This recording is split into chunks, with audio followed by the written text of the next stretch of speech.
Welcome to Lawyers Who Learn, where we explore how attorneys' engagement and lifelong learning fuels their growth.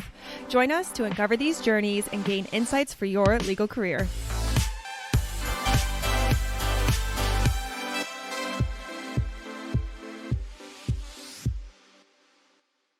Justin, welcome to Lawyers Who Learn. I'm really excited for our conversation today. Thank you for taking time. Thank you for having me, Dave. I'm excited to be here.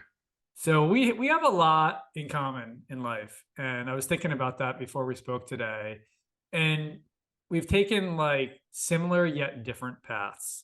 And so I thought, and when I think about you, I think of you as an entrepreneur, but I think of you as like the old school attorney who both of our fathers were. So both of our fathers were very well known personal injury attorneys in New York City. And both of them wanted both me and you to work at their firms and be part of that. I chose to take a different route, and I'm here at Lawline, and I've sort of shared that story. But you took that more traditional route of getting into personal injury. And part of Lawyers Who Learn is understanding sort of the decisions you've made in your life and how you've learned and changed throughout your career. And I see you as somebody who is an entrepreneur, and is an entrepreneur not just in law but in other areas of your life. So we're going to figure out, every episode is a theme. I think by the end of this conversation, we're going to see where the theme goes. But I wanted to just start off like you have taken from, and just even looking at your background and all that reminds me of my dad's office. You walked in, every spot was filled with some sort of honor. So tell me what about your decision making in getting into personal injury. Were you like me and you weren't sure you wanted to do it, or you knew right away? And then we'll get into how you've learned from there. Well, first of all, thanks for having me again, and I'm excited to be here. It is true, we have taken these, parallel paths, and we have our fathers, and then you sort of went that way and I went this way, just in terms of like a more traditional personal injury world. But it's interesting, when I was in law school, I was actually I was convinced that I was going to not do personal injury work.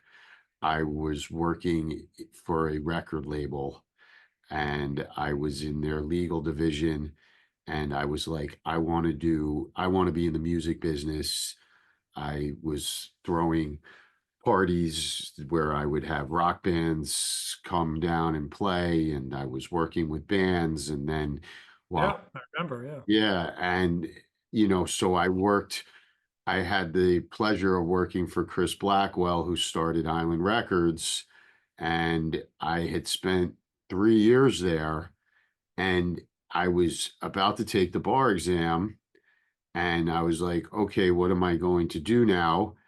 And it was like, it actually dawned on me that the music business for attorneys is not the most exciting thing in the world. At the end of the day, it's contracts with big names on it. So I was working for Bob Marley doing his publishing, and Chris had founded U2. And so it was really contractual work. And it came to me that my skills were not that. Right. And I was going, and it really wasn't as exciting. And, it's not like, so I decided, okay, I don't think I want to do the music business. And honestly, I didn't have too many options. I wasn't being recruited by white shoe law firms. And I remember I took the bar exam, and I took a trip with my wife down Route 1. We rented a convertible, well, my now wife. And I remember stopping along the way somewhere between San Francisco and Los Angeles. And my dad was like, why don't you come join the firm? And firstly, his partners were like, that's a terrible idea. Don't do that. And I was like, I don't have a lot of options here. So yeah, let me give it a shot. And I remember, so my dad had partners. One of his partners was my uncle. And I remember the first day I walked into the law firm, this was probably back in 2003. My uncle said to me, he said, do yourself a favor and walk 2 blocks south to Wall Street. And one of these fancy finance guys that you grew up with, go be their intern because you're going to make more money and work less. And my father was like, that's a terrible idea. Don't do that. And I literally was like, okay, what should I do here? And I was like, let me stick it out. They graciously gave me this tiny little closet like room in the back. And I was there for 3 months. And one of the attorneys came into my office and brought me 2 boxes. And he said, you're going to be trying this case in about a month. And I was like, I don't know the first thing about trying cases. What are you talking about? And he's like, yes, good luck. Nobody else wants to try the case. You're the lowest guy on the totem pole. Have a blast. And I'll never, Wow. and you never forget your first case, right? So that's just, I remember it was Judge Freed. It was Judge Sally Manzanet, who is now in the appellate division, in the first department. And the case, I remember the case vividly. It, it involved a grocery bagger. And every time he would come home to his building on Elder Avenue in the Bronx, the locks were broken in the front door, right? And people would come in and they would beat him and take his money. And on this particular case, they beat him with a baseball bat. And he suffered a hematoma. And I remember the name of the landlord very, very well. And I got a $3.9 million verdict on that very first trial. Wow. Now, there's a caveat to it. They appealed it? Well, they appealed it because I said some things that I didn't know I was not allowed to say. And I went over the line. And I remember saying I had a whole cross-examination about this landlord who lived in this fancy house up in White Plains and how he would never bring his son down to Elder Avenue. And he knew about these locks being broken and he didn't care because these people, were below him, sort of thing. And I remember going to the appellate division and listening to the argument. And I remember thinking to myself, oh yeah, we're not winning this. The appeal, the verdict was overturned. The case ended up settling for a lot less, but I caught the bug. And I really discovered that I wanted to try cases and I had no idea. And that's how it took off. Your uncle, even though you crossed the line when you first got that verdict, the whole firm must have just been like, who is this guy? I remember calling, these were the days of payphones. And I remember calling from the courthouse, and my father was in the conference room with all of his partners having an attorney meeting. And I always pictured what my dad did when I said, he put me on speaker. He said, how did it go? And I said 3.9 million for us. And I remember the sound like it was yesterday. And the sound was like my dad hitting the table and he goes, hot damn. And that a boy. And I Wow. remember the noise, and I always pictured what his head was, and I also pictured what his partners must have been thinking, like, uh-oh, it looks like we got a keeper here. Wow. And that was my foray into this world of personal injury and trial work. And it's I gotta tell you, sorry for interrupting, but like yeah, I got so emotional during that story. What a story. yeah, What an origin story and description, and what so many people who are in law school go through. They, for whatever reason, whether pushed or inspired, they go to law school. And by the second year, they're sort of at a loss of where to go. And there's a loss of opportunities of where to go. And of course, not everybody has an opportunity of a father who's at a law firm, but like even that you weren't sure you wanted to do. And then when you got there, being told by your uncle to essentially hit the road, and then yeah. unbelievable. And so, Yeah, and thank you. And it really, when you look back after, now I'm 22 years into this, and my father's not with us, and I think about that moment all the time, and that started out with, to this day, when I get a verdict, even though he's been not with us for now over 7 years, my first immediate reaction is always to pick up the phone and call him. And I did for years and years and years till he passed. And, you know, but the story actually, it actually gets even. So there were younger associates there, one in particular, junior partner, who really didn't like me, sure, and thought that he had worked his way up, and here I was, the son of the guy whose name was on the door, coming in. And I took that verdict in the end of September of that year, and then in December they had a big Christmas party. They used to have this big Christmas party at this fancy steakhouse down in Wall Street, and one of the junior partners punched me in the face, and the entire judiciary of the state of New York was there.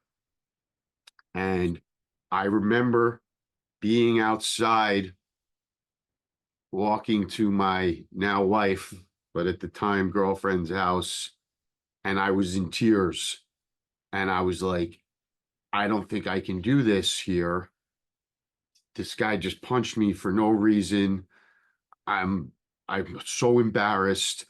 I embarrassed my father, and I was like, I don't know if this is going to work out. And I went back, and my wife, then girlfriend, was like,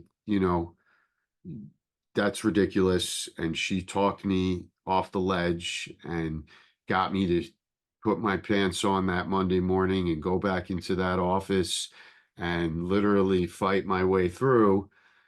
And then, you fast forward 5 years later, and I had a feeling that this gentleman who had punched me in the face, I had a feeling my father started not being well, and we had to start thinking about him doing something else. His mind was escaping him, and he was beginning he was starting to show the beginning symptoms of Alzheimer's disease. And I had a feeling that this guy was taking money. holy, And I had a very strong inclination, and I went to the accountant's office, and I spent about 6 months going through all the numbers, and it turned out I was right.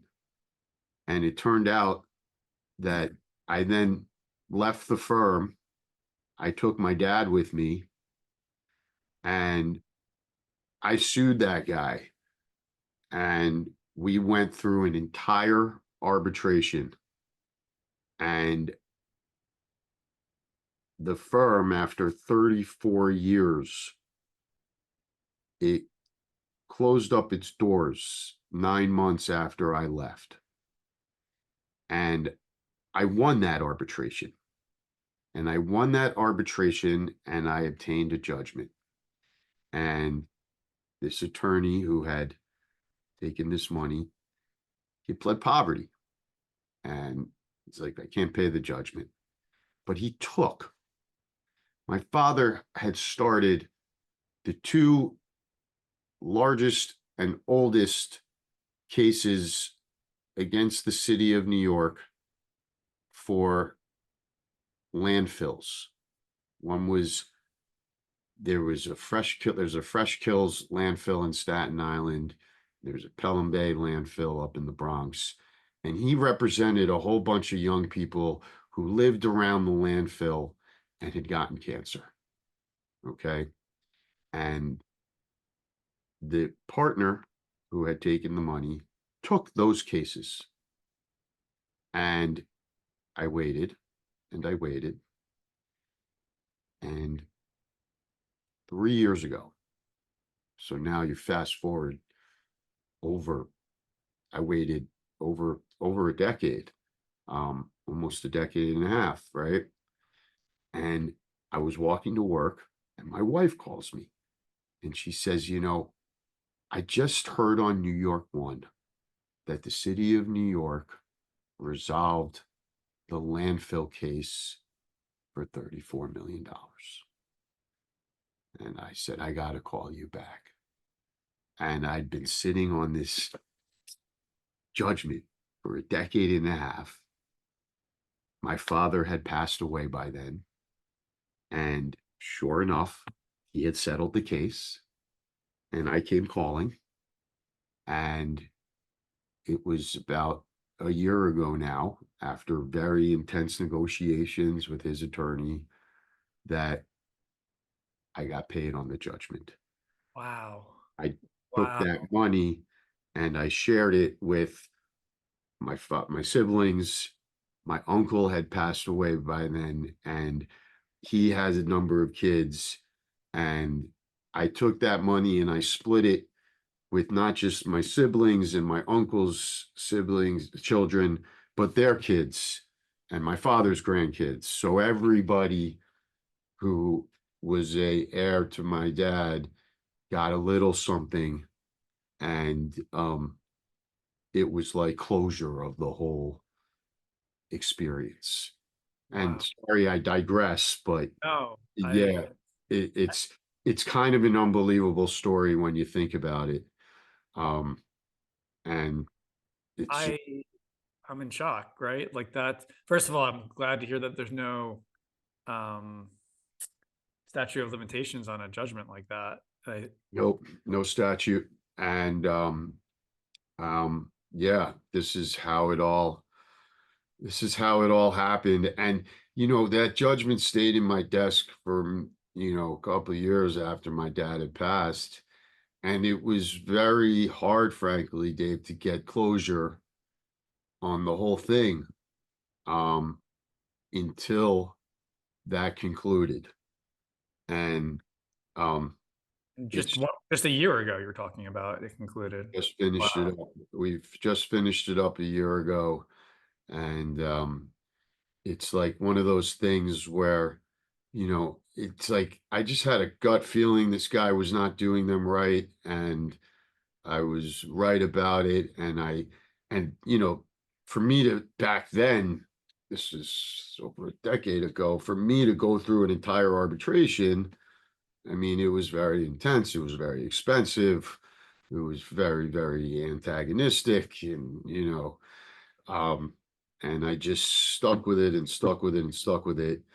But I don't regret a moment of the time that I spent at my father's firm.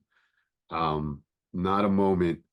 And then when I did end up starting my own firm, and my dad came over with us, and when I started my own firm, I didn't have many files, and I just wanted to try cases. I just wanted to get experience.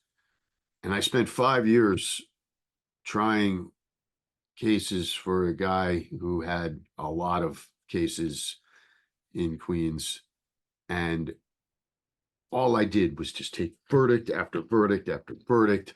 Must have taken over 100 verdicts. This was the time when, if anyone's practicing and listening, there was a judge named Marty Ritholtz who's no longer on the bench, but he was a guy he would have me, I would be taking a verdict on the third floor and I'd be picking a jury on the first floor, and I'd have a witness to cross-examine in the middle of a trial on the fourth floor. Literally 3 trials at one time. This guy was just like sending me out, sending me out, sending me out. And my father went to every single one of those case trials, and he would sit in the back and he would sit with the client. And I think back now, those times were so precious, and I'm so fortunate that I got that like added time with him, Yeah. and he really, he wasn't what he was, before he had gotten ill, but occasionally he would just come up with this like little brilliant thing where, I would finish a witness and I'd be like, Dad, what's up? What's going on? And he'd be like, you know, uh, ask him this, ask him this. Yeah. Yeah. And I would ask him that. And like, sure enough, I was like, God, Well, I can tell you this. Well, obviously at that time, you know how proud your father was of you, of seeing you do what you did, seeing you have the strength to build your own practice. And I know your father, wherever he is and whatever that is, how proud he is of you for what you did, how you held on to that, and how you did that, and how you shared it. I know obviously how much he meant to you and how close you guys were, and so I really thank you for sharing that on this podcast, because I think, I don't know, there's something valuable in that, in what you did there and how you did it. And I'm sure if I'm feeling the emotion, you have to be feeling the emotion just sharing it. Yeah, well, thank you for saying that. And I do cherish those times, but for my father was he was of the old school generation. And I always said, actually, because my uncle was an excellent attorney as well, and they were so different, the two of them. And my father would just spend hours and hours and hours and hours preparing for trial. And if you went on his desk, there were papers everywhere, and he would write everything down with his lefty, crappy handwriting. And my uncle had the cleanest desk, and my uncle didn't write anything down really. And my uncle would not spend all weekend and all night.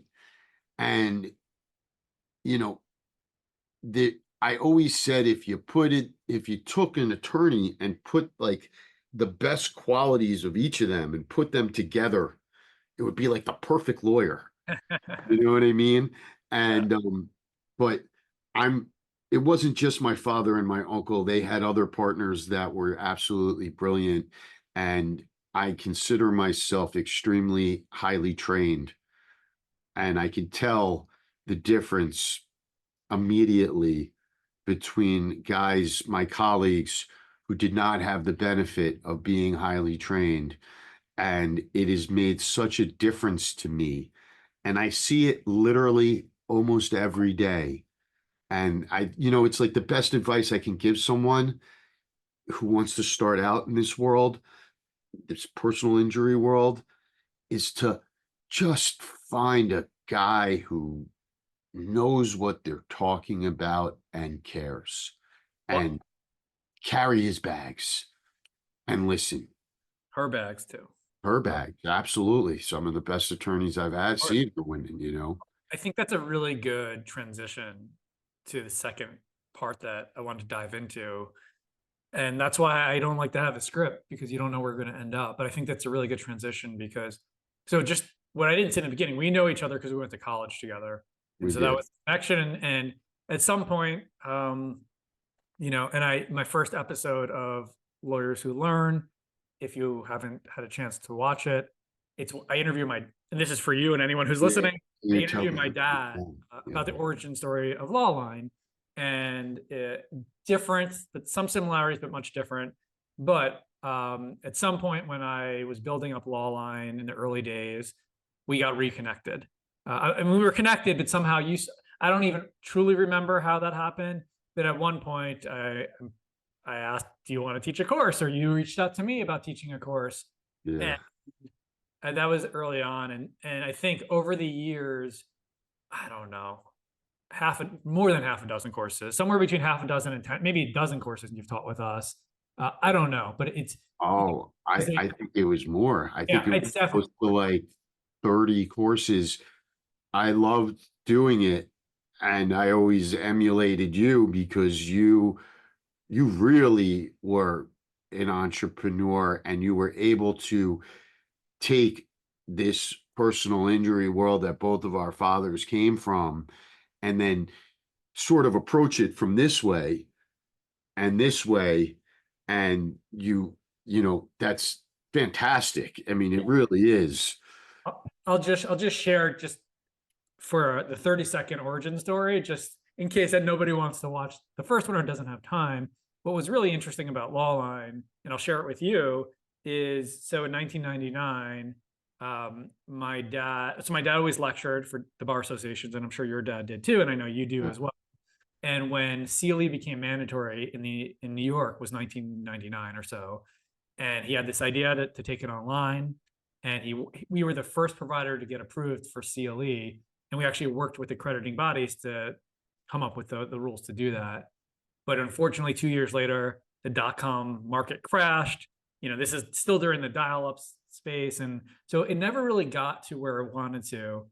And so by 2006, while my mom and my dad's partner at the time wanted him to shut it down, he just kept up a site on there. And it wasn't doing a lot. It was doing $1,000 a month. But the fact that I was doing anything with no marketing, with no promotion, was just like interesting to me. And when I was in law school, I always wanted to be an entrepreneur. And I had started a public access TV show in 2007. And I was interviewing entrepreneurs. One of the first ones I interviewed was Simon Sinek, actually, when he was just starting out, about how to start a business. And I just had this idea. I was like, what if I stopped interviewing entrepreneurs and I started interviewing lawyers, and I turned those into CLE courses? And so my third year of law school, I set up my schedule. So I was only going to school 2 days a week. 3 days a week, I hired a high school intern, and it took $5,000 to rebuild the site. And I was able to I caught a deal with my dad and his partner and my mom, so that I would essentially take the name Lawline, say we've been around since 1999 because this way we had the accreditation, and then build up the company from there. Oh, and boy, did you build it. I mean, I can't tell you, it's to this day, colleagues still come up to me and say, Lawline it's the premier CLE place to go. And I mean, I just remember when I was doing the lectures, I would come to your beautiful office and you had this real operation that was just so impressive to me. And I got calls when I was doing lectures for you, Dave. I mean, it was almost weekly. I was getting calls from attorneys like, hey, just want to bounce something off you. Hey, I listened to your lecture. And I think that hasn't changed, which is incredibly impressive. Well, one of the things thank you so much. And it's obviously where I was getting at, and I'll go back to the theme of like, you're an amazing mentor and you have the ability to teach. And one of the things I've been thinking about is, because of rules and regulations, we just came up with sort of a process. Certain states, every 2 years, you've got to take a course down. And some states are a little bit more lenient, but some courses that are evergreen law, I want to, even if we can't put it up for CLE credit, like yours, for example, I just think people are missing out on this amazing content that we have, that we took down because of, regulation. But there's a thought, these archive courses that are evergreen law, maybe just putting them back up there, just even forget the CLE credit, just for the value of what's there, because now all of our courses have full transcripts, they have full materials, they're all searchable through AI. And I was curious in your thoughts on that. I think it would be a wonderful idea. I spent a lot of time preparing for those lectures, and it's almost like, and I'm not just saying this because I'm tooting my own horn, but like, so I would try, I would do a lecture for you, how to try your first case. Okay. And honestly, if I was trying my first case, I would watch that lecture. Yeah. And there's just, and it's not just me, there's so many guys that, Here's an idea. yeah, What if we took, let's just, by the way, my team hates that I'm doing these podcasts now because every time I have somebody on, I come up with an idea I want to implement. But so here's the thought. What if we took a couple of those that you did, and before it starts, we do a 1 minute or 2 minute video of you saying, guys, I filmed this 5 years ago. Nothing is different. This is yeah, exactly what you need to know. And here's what the main points of this is. Enjoy this program. You will get, if you're doing your first case, just these 3 parts. Make sure you listen to these 3 parts in the course. Enjoy. Because I think that would help. Because one of the other things is people are like, well, this is filmed 5 years ago. It can't be good anymore. But if you give a little bit of an update in the beginning, sure. and maybe you say, because I think that's what a lot of programs do. They just do the same program every year because they have to, and they just update 3 things. And so I think But it's almost like there's some topics that I recall, like I remember I would do a lecture on how to do an effective cross-examination. That doesn't change. for That sure. hasn't, how to ask a question properly hasn't changed from my father's days. Yeah. Now I do think we live in a different world. And I think that, it's like how I try cases now has changed. We jurors these days, because frankly, I believe because of social media, Yeah. there's an instant gratification there where, it's like you're flipping and you want to, it's that instant, so I've had to readjust. Yeah. And I've had to adjust, gone are the days where you keep a doctor on the stand talking about medicine for 2 days straight. Such a great point. Oh my God. You know, I was a juror I was an intern for Judge Schulman. I don't know if you ever yeah, Judge Schulman. And there was a case about asbestos on subway trains and subway cars. And so I was sitting in listening to the whole thing. It was 3 days of testimony about the intricacies of these subway cars and how they're made up and where asbestos comes from. And I'm like, you're talking to a jury of 12 people who are not experts in this. Like, this is way yeah. too much information. That was, 15 years ago. It's so true. And, one thing that I think is even more true today than back then is jurors don't particularly care about the details. It's like when I'm reviewing for trial with a client and he's like, oh, I don't remember if I saw that doctor in March or in June of 2020, 2021. And I'm like, they don't care. Yeah. They don't care. They want to know, are you being honest with them? Well, it's interesting. Yeah. Because also in this polarized time, in to your point with social media, facts don't matter as much anymore. It's where people, I don't wonder if you're seeing that in juries. I think that one thing has remained constant, and I don't think that it will change. And it doesn't, to me, it doesn't matter what county you are in, what state you're in, frankly. I think the number one thing that doesn't change, including in these polarized times, is you have to be brutally honest. And jurors will always respect that honesty. And that honesty, it's 2 parts, and it's just like in life, and it's just like in relationships, and it's just like what I tell my kids, be honest with people and establish a connection, a human connection. Yeah. And those two things are so key. And, you know, if you do that, if you really establish that a connection, and if a juror thinks that you are being brutally honest, and that's an important two words, and that could also only be done by the third factor, which is what you do preparing for trial, is you have to have the ability to learn to truly listen. Listening to someone and that doesn't mean like listening, really listening. I'm with you. I'm You with know, you. like not waiting for the person to finish their question, their answer because you have 20 more questions. In fact, I tell young lawyers all the time, I'm like, forget your follow-up questions. Ask your follow-up questions based on what they are telling you. But by the way, let's just be clear. This is a skill in life. It's a skill That in life. it is, and I think it's why I love not having a script for a podcast. Right. Maybe I'll do, obviously you, I know, but if I don't know somebody, I'll have a basic thing, but I'd rather just have a conversation Of course. because And interviews are not natural. you know what you're talking about right now, by the way? You're not just talking about a podcast. You're talking about a really good direct examination at trial. That Exactly. I do that all the time.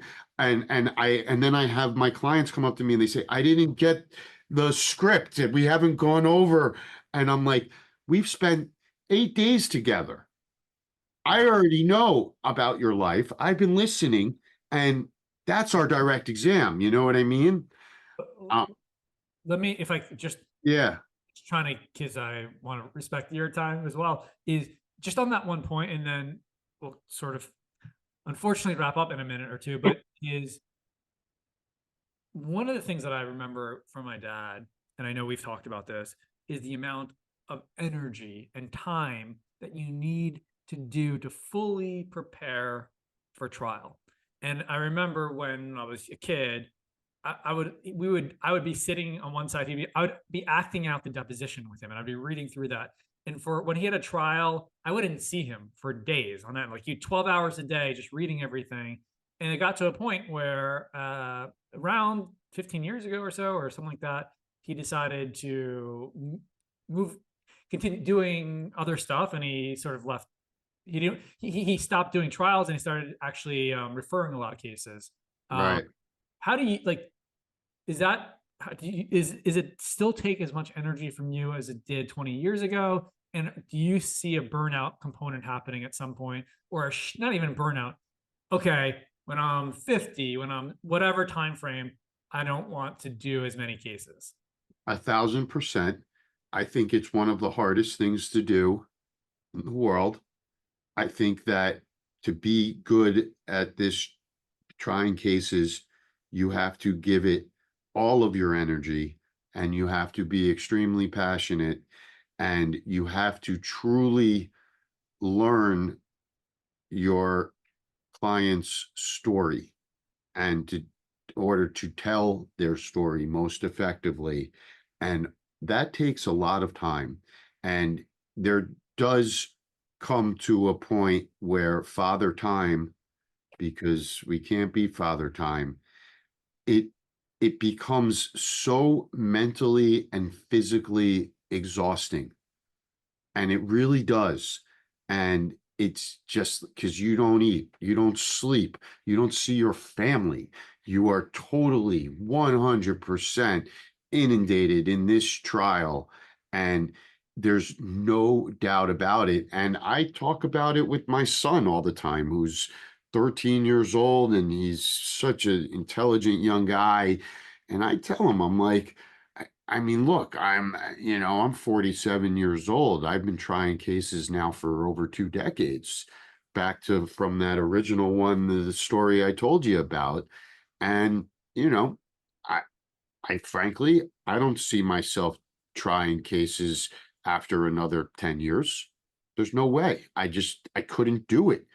And you have to be at the top of your game and you have to be able to think on your feet.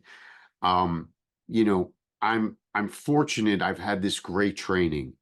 I've gone to Jerry Spence. He has a ranch out in Arizona, and I mean Wyoming, and I'm a graduate of the Trial Lawyers College, and we learned how to incorporate psychoanalytical processes. And I watch all the I love all the greats, you know, from Keenan and Ball and the reptile theory and Rick Friedman. I've gone to his seminars, and I'm sitting on my desk right now is the Mo Levine on advocacy book, and Louis Nizer, like, and you know, you, it's a constant process of learning.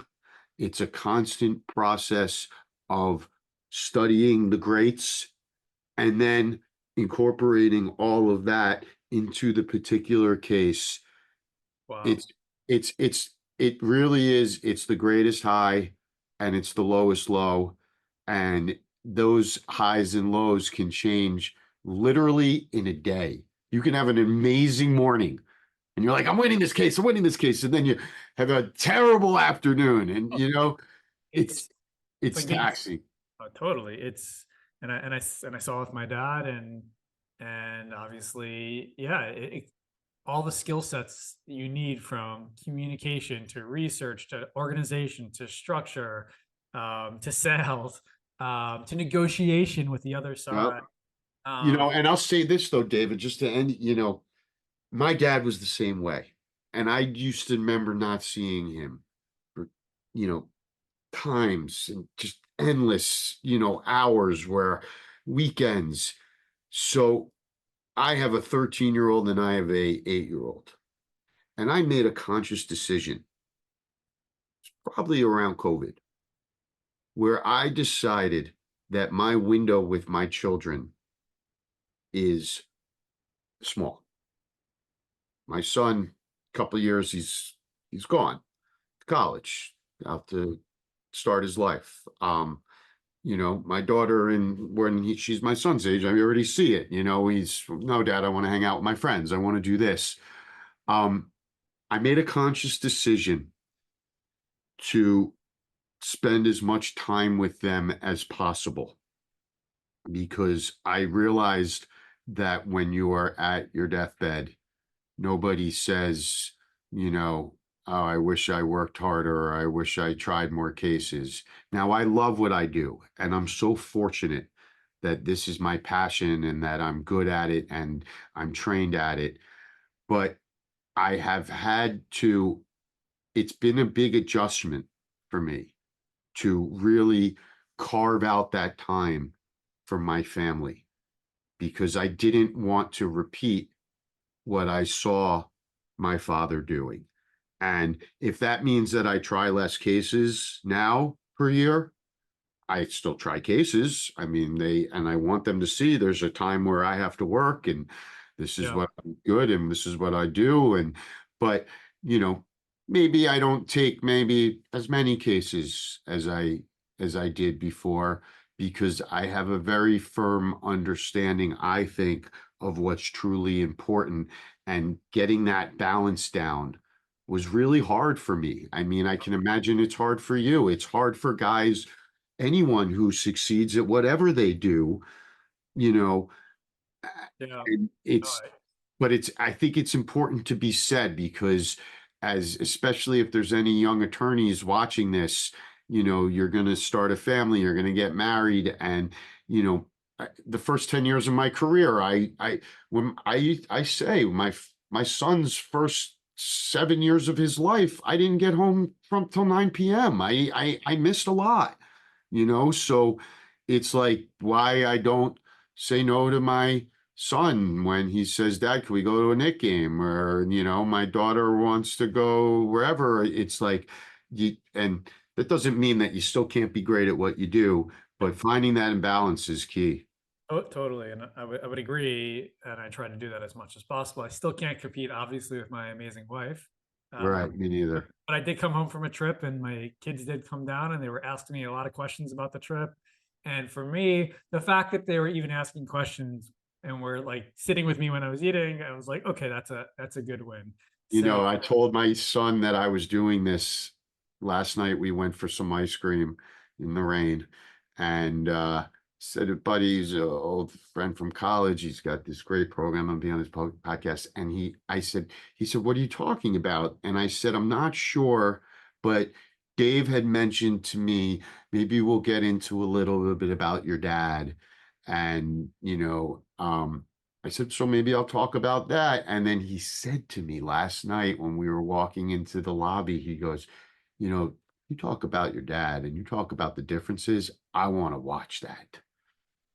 well, And I was like, that to me, it's like, what's your son's name? Julian. Julian, I was originally going to close. See, you took my closing, Julian. I was originally going to close that.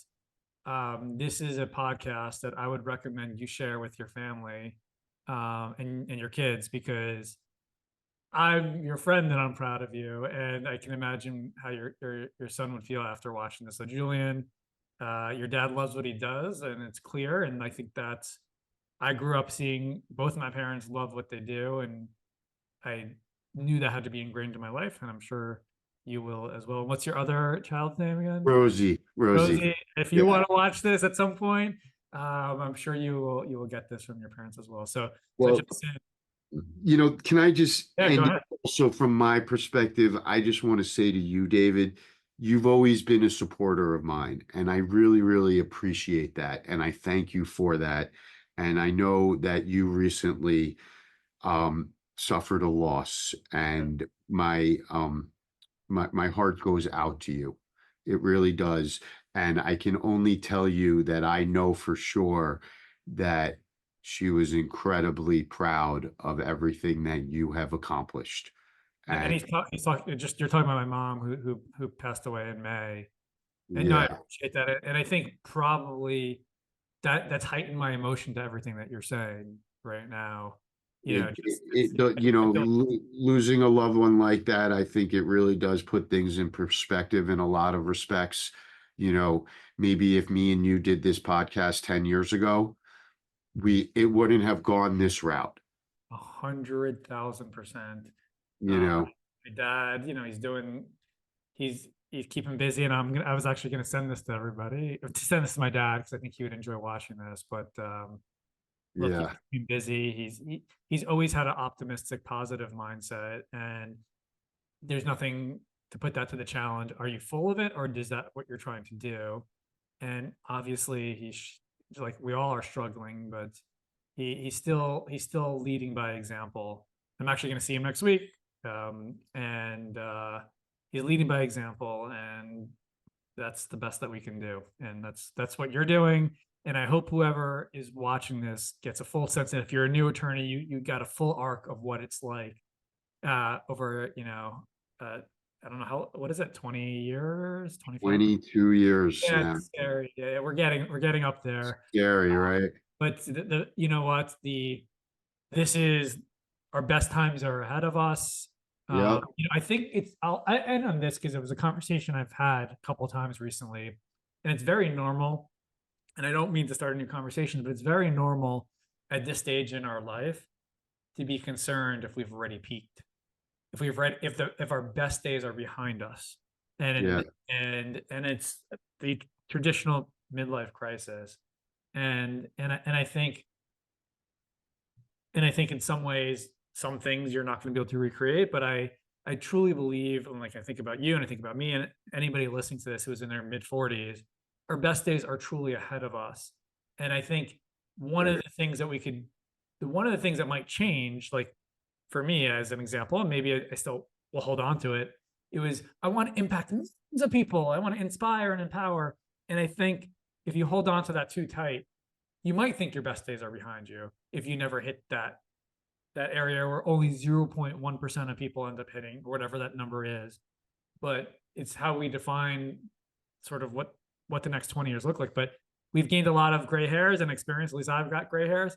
I'm looking forward to working with you and collaborating over the next 5 years, and then we can go past there. But I think we're going to do some great things together. So I'm with you, and I appreciate you saying that. And Thanks for having me on Yeah. this. This has been great. And thanks for anybody who's gotten this far, and we will continue. Hopefully, start that archive, that idea. And here just the last Yeah, self-promotion. Now we not only have good hats, but you know, you, you know what you're doing. we know what we're doing. Yeah. Yeah, for sure, for sure. Thanks, Dave. All right, thank You've been you. great.